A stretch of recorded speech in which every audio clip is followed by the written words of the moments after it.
আসলে আমি একজন খুবই গরিব এবং কৃষক এবং একজন হিসাব করলে যে চাষার একজন ছেলে। 2022 সালে আমার পিতা 2002 সালে আমার পিতা ইন্তেকাল করেন।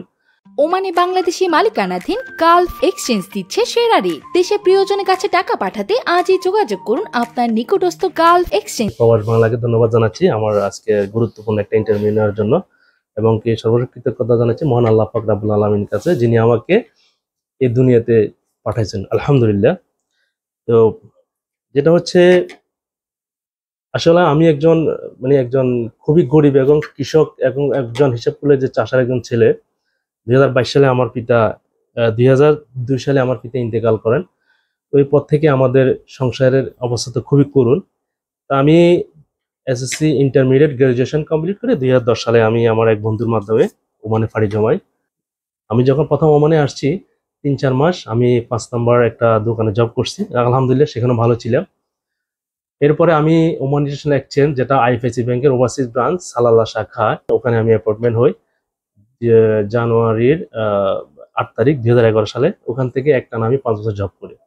আলহামদুলিল্লাহ আমার জবটা খুব ভালো ছিল, মার্কেটিং, বিজনেস সবকিছু আলহামদুলিল্লাহ ভালো।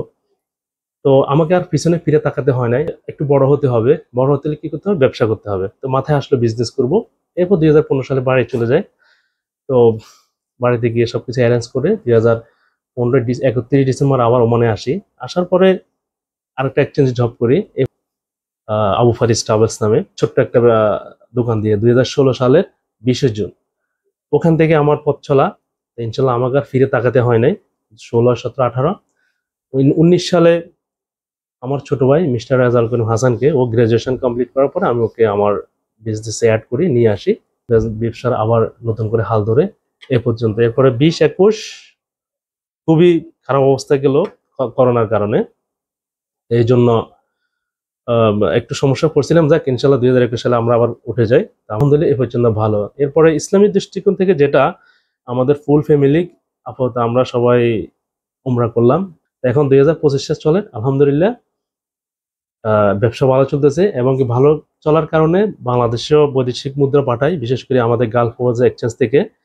তো সেই হিসাবে রেমিটেন্স বেশি পাঠাইছি। এই জন্য বাংলাদেশ সরকার, অন্তর্বর্তী সরকার যে ডক্টর মোহাম্মদ ইউনূস, ওনার তত্ত্বাবধানে আমাদের আসিফ নজরুল স্যারের মাধ্যমে আমি একজন সিএপি নির্বাচিত হই।